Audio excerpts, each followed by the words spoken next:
News update સાથે હું ઝંખના દવે।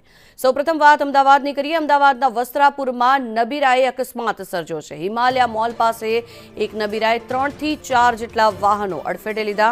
દારૂના નશામાં ધૂત નબીરાએ અકસ્માત સર્જ્યો અને અકસ્માત બાદ આ નબીરો બેફામ બન્યો। અકસ્માત કર્યા પછી છરો કાઢી લોકોને મારવા દોડ્યો હોવાના પણ દ્રશ્યો સામે આવ્યા છે। ત્યારે પથ્થર ઉપાડી ભેગા થયેલા લોકો પર પણ હુમલો કર્યો। રોષે ભરાયેલા લોકોએ નબીરાને પકડીને માર માર્યો છે। લોકોના ટોળાએ માર મારતો વિડીયો પણ સામે આવ્યો છે। ત્યારે પોલીસે આરોપીને ઝડપી અલગ અલગ 2 ગુના નોંધ્યા છે। સમગ્ર મામલે વસ્ત્રાપુર પોલીસે વધુ તપાસ હાથ ધરી છે।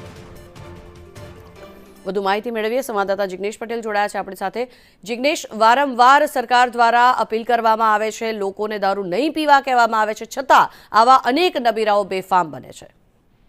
ઝંખના વાત કરવામાં આવે તો ગુજરાત રાજ્યમાં દારૂબંધી ભલે હોય પણ તે માત્ર કાગળ ઉપર હોય તેવું સ્પષ્ટ રીતે જાહેર થયું છે। અને આજે પણ ગઈકાલે રાત્રે જે બનાવ બન્યો હતો તે એક વાતની ચાડી ખાય છે કે દારૂ પીધા બાદ જે બેફામ બનેલા નબીરાઓ અથવા તો કાર ડ્રાઈવરો હોય છે તે કોઈ પણ વ્યક્તિનો જીવ જોખમમાં મૂકી શકે છે। આવો જ એક બનાવ ગઈકાલે વસ્ત્રાપુરમાં બન્યો હતો કે જ્યાં એક કાર ચાલક બેફામ રીતે કાર હંકારતો હતો અને જ્યારે તેનાથી એક્સિડન્ટ થયો, 2 થી 3 ગાડીઓને તેને નુકસાન પહોંચાડ્યું। ત્યારબાદ લોકોનું ટોળું ઉશ્કેરાયું હતું અને તેના પર હુમલો કર્યો હતો, જેમાં કાર ચાલકે પણ સામે હુમલાનો પ્રયાસ કરતા તેને માર મારતો વિડીયો વાયરલ થયો છે। જે મામલે વસ્ત્રાપુર પોલીસે અલગ અલગ 2 ફરિયાદો નોંધી છે, જેમાં પહેલી ફરિયાદ છે વસ્ત્રાપુરની અંદર અકસ્માત કરવાની, દારૂ પીધેલી હાલતમાં ડ્રિંક એન્ડ ડ્રાઈવની, અને બીજી કે લોકો ઉપર તેને હુમલો કર્યો હતો તેની કુલ અલગ અલગ 2 ફરિયાદો નબીરા વિરુદ્ધ દાખલ કરવામાં આવી છે।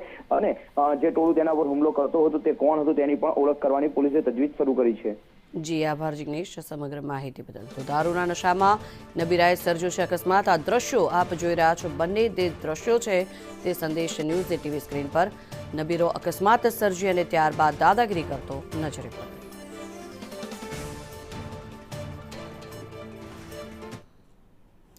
આગળ વાત